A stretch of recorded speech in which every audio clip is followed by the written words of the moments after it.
जय हिंद। आप सभी लोगों का स्वागत है आपके अपने YouTube channel Goswami class time पर। दोस्तों उम्मीद करेंगे कि आप लोग बढ़िया होंगे, मस्त होंगे, स्वस्थ होंगे और अच्छे से पढ़ाई लिखाई जो दोस्तों कर रहे होंगे। तो दोस्तों फिर से आज की इस वीडियो में हम लोग क्लास 10th के संस्कृत का वैसे मोस्ट इम्पोर्टेंट सब्जेक्टिव क्वेश्चन को दोस्तों हम इस वीडियो में आपको बताने वाले हैं, जो आपको 19 फरवरी का जो फाइनल एग्जाम होने वाला है दोस्तों, उसमें दोस्तों आपको से पूछे जाएंगे। ठीक है, तो दोस्तों चलिए इस वीडियो को शुरू करते हैं। तो दोस्तों हम इस वीडियो में जो दोस्तों संस्कृत के दो ऐसे सब्जेक्टिव क्वेश्चन को जो बताएंगे, जो आपको 19 फरवरी के जो फाइनल एग्जाम होगा संस्कृत का, उसमें जो दोस्तों देखने को जरूर मिलेगा।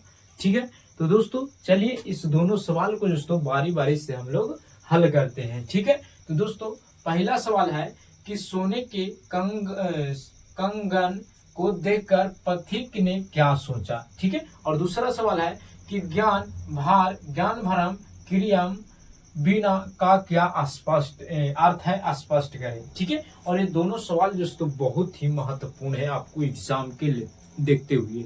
ठीक है, तो चलिए पहले सवाल को हम उत्तर से समझते हैं। तो पहला सवाल है कि सोने के कंगन को देखकर पथिक ने क्या सोचा। ठीक है, तो आप उत्तर में लिखिएगा कि पथिक ने पथिक ने सोने के कंगन को देखकर सोचा कि ऐसा भाग्य से ही मिल सकता है।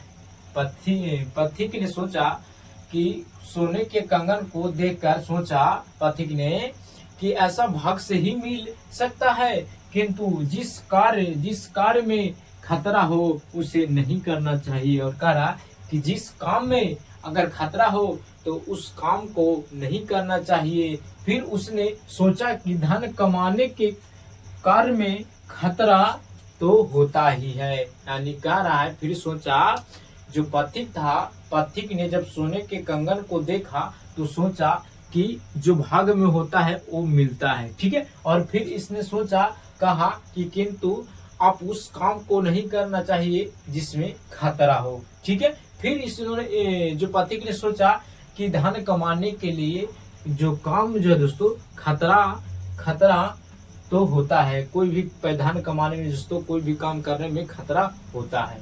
ठीक है, तो इस प्रकार से आप जो दोस्तों जरूर लिख दीजिएगा। अगर आपको एग्जाम में पूछेंगे कि सोने के कंगन को देखकर पथिक ने क्या सोचा, तो उत्तर लीजिएगा पथिक ने सोने के कंगन को देखकर सोचा कि ऐसा भाग्य से ही मिल सकता है, किंतु जिस कार्य में खतरा हो उसे नहीं करना चाहिए। फिर उसने सोचा कि धन कमाने के कार्य में खतरा तो होता ही है। ठीक है, तो इतना आप जरूर लिख दीजिएगा। ठीक है, तो दोस्तों उम्मीद करेंगे कि आपको पहला सवाल समझ में आ गया होगा।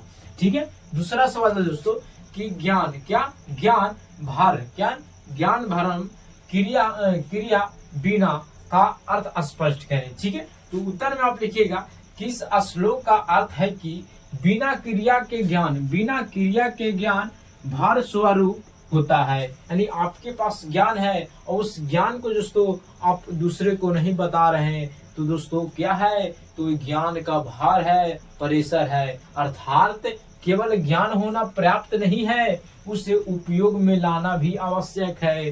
जैसे कि अगर मान लिया जाए कि आप जिस जगह पर हैं, कोई व्यक्ति को हार्ट अटैक आता है, तो आपके पास नॉलेज है कि जब कोई व्यक्ति को हार्ट अटैक आता है तो उसके जो हृदय होते हैं उसको पर दोस्तों हम लोग को हाथ से प्रेशर दिया करते हैं, लेकिन आप देख रहे हैं तो जो है दोस्तों आपके पास जो ज्ञान है वो ज्ञान दोस्तों पर्याप्त है, आप उसको उपयोग में नहीं ला रहे हैं। इसलिए अगर आपको वैसा व्यक्ति मिले, तो अगर आपके पास ज्ञान है, चाहे तो अगल बगल कोई भी घटना घटे, अगर आपसे हो सकता है, अगर आप पढ़े लिखे हैं, तो आप उस काम में जरूरी भाग लीजिएगा और उस काम को दोस्तों निपटारा जरूर कीजिएगा।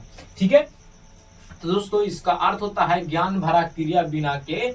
इसका अर्थ होता है कि इस श्लोक का अर्थ होता है कि बिना क्रिया के ज्ञान भार स्वरूप भार होता है। यानी आपके पास से जब कोई काम नहीं रहे और आपके पास ज्ञान है, तो उस ज्ञान का भार है आपके पास। अर्थात केवल ज्ञान होना प्राप्त नहीं होता है, उस उपयोग में लाना भी आवश्यक होता है। अगर आप मान लेते हैं कि आप पढ़े लिखे इंसान हैं, अगर आपको से कोई सवाल पूछ रहे हैं तो आप नहीं बता रहे हैं, तो आप समझ जाइएगा कि आपका जो दोस्तों घमंड हो गया है, ठीक है। लेकिन इसमें कह रहा है कि अगर आप कोई भी इंसान के पास से अगर ज्ञान है तो आप एक दूसरे को बांटिए, एक दूसरे को मदद कीजिए, ठीक है दोस्तों इस प्रकार से इसका अर्थ जो है दोस्तों आप लिख सकते हैं अपने शब्दों में, ठीक है। तो दोस्तों ये रहा संस्कृत का 2 महत्वपूर्ण सवाल जो कि आपने जो दोस्तों अच्छे तरीका से इसको समझ लिया, ठीक है। तो दोस्तों अगर आपको ये दोनों सवाल दोस्तों अच्छे तरीका से समझ में आ गया होगा तो आप इस वीडियो को लाइक जरूर कीजिएगा।